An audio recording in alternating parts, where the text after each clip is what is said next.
From the EPAWA headquarters in South Allentown, Pennsylvania, it's time for Weather Weeklies, an informative video of the ins and outs of weather that affect you most in the EPAWA coverage area.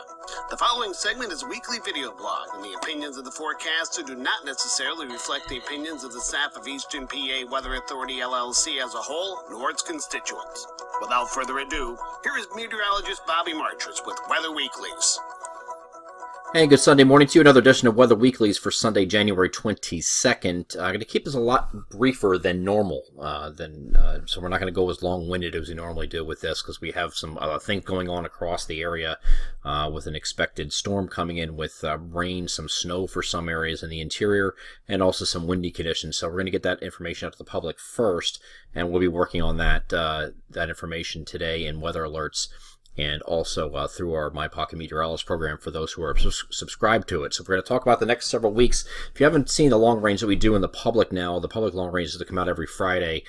This is the new format we're using. Instead of using the model ensembles, we're actually doing our own maps of projections across the entire country in terms of departure from normal and temperatures. But this is what we're looking at, and these are all in 5-day increments. So the first 5 days, that goes from the 21st to the 25th, we're looking at well above normal temperatures up here in the northeast, slightly below normal back out here west, maybe below normal here in the southwestern United States, but much of the east is above normal here, either slightly or well above, averaging for the next 5 days. You will have your periods in there that will be a little bit cooler, like we're expecting some snow up here later on Monday for some rain changing to snow here in the far northern areas. So obviously it won't be above normal then, but if you're taking the entire period for the 5 days and average together, it still averages well above normal. So we go on to that next point here, 6 to 10 day outlook. We start to see some changes. The warmth starts to retreating. Polar vortex starts coming in down south from the at least the tropospheric polar vortex starts to move south toward Hudson Bay, and we start getting a rotation around that with some cold air cutting underneath of it. So that is expanding with the below normal temperatures, and then slightly above is now retreating. By the time we get to the 11 to 15 day time frame, which is January 31st, February 4th, I think we are at least slightly below normal, if not completely below, here in the eastern United States. I think your coldest anomalies will be down here in the southeastern United States as far as departure from what is considered to be normal for this time of year. And then you're now above normal in the west, and I'll show you why here in a minute. And then we get into the period after that, February 5th to 9th. Now this is the next 5 day period. Shows only slightly below normal here. I think you're actually going to have a moderation period in here right around the 4th or 5th, and it's going to last up until about the 6th or 7th, a few days. A couple days of just slightly above normal. They're going to be mixed in here. And then we go back to below normal after that, we think. So they're skewing this average here. So it's only slightly below here for the far interior because the 5th and 6th are a little bit warmer, if that makes any sense. So we are actually in the process here of these temperatures starting to come back down again across this portion of the country. So that is heading out to 3 weeks into the future. And taking a look at the ensembles and what we're looking at here now, why we're so warm right now is you have of course, the higher heights that are located over the eastern part of the country. And this is our system that's going to be affecting us here on Monday. It's an upper level low. And then you also have in Alaska here, you have a positive EPO. So this is not good if you wanted, if you wanted some cold into the eastern half of the United States. And you also have a deep trough here in the western United States, and that is a very fast Pacific flow bringing that in. So that is not conducive right now. What we're looking at, this is not conducive for anything that would bring us any cold air here to the region, at least not until about the 25th or 26th. We don't have very much longer for this to go. As we get to the end of the week here, we're going to start to see some changes. And you can see that here as we get toward the end of the week, we're starting to see big changes, as a matter of fact.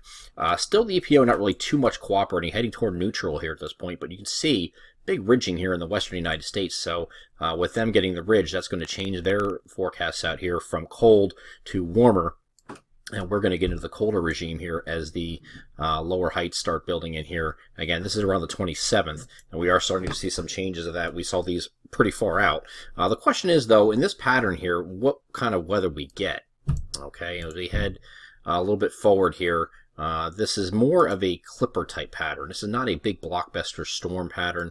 Let me go back to where I just was. This is not a blockbuster storm pattern. This is a fast-moving clipper type systems that will bring you maybe some light snow. This will go from about the 27th through about February 3rd when you have that kind of pattern going. The pattern right after that does allow for a little bit of warming, like I talked about, a little higher heights going here. And this is right around the 5th or 6th of the month. Maybe a 2-day period here of slightly above normal temperatures, and then all of this here is waiting behind it. We're starting to get a negative EPO again up here. We also see, at this point, you see the polar vortex further south, heading to Hudson Bay, or maybe just north of it. So that's going to allow some cold air and a cross-polar flow to get back into the country here, I think from the 7th through at least the 15th, okay? So that's what we're looking at for that period to be below normal. And you can see that here in the next frame here, PV consolidating over northern Hudson Bay, and you're starting to get some colder anomalies starting to work in, at least to the northeastern part of the United States. I don't know about further south here yet, but we don't live there. I'm only worried about my area here right now.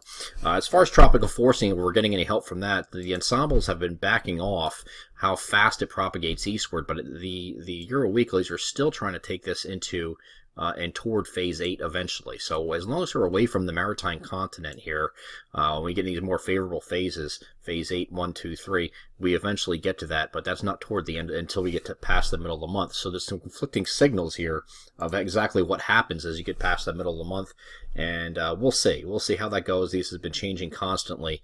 But one of the things we like to do is look toward observations, because this is just a projection from a model saying what the tropical forcing will be like and what phase it'll be in. As we get up to the Southern Oscillation Index, this is an actual observation, okay? And then when you get recent drops here in the SOI, if you look right here, these all these negative values from here onward. These are from January 12th to January 22nd, the last 10 days. You can see these are all negative values, and you actually had from the 18th onward, you've had some significant drops in the SOI. And what that is the difference in pressure between Darwin, Australia, and out here by Tahiti. You can see there's low pressure out here by Tahiti and higher pressures out here by Darwin, Australia. So the difference between those pressure heights will allow for a negative SOI to take place. And why that's significant is when you have a big drop negative like that usually has about a 10 to 14 day lag time, but it will allow for storminess and troughiness in the eastern half of the United States. It supports that more so than the opposite. So if it's a strongly positive, you have the opportunity for ridging, and you see that here where we're strongly positive right in here at the beginning of January, and then what happened after that, and right here toward the 8th, 9th of January, after that, what happened?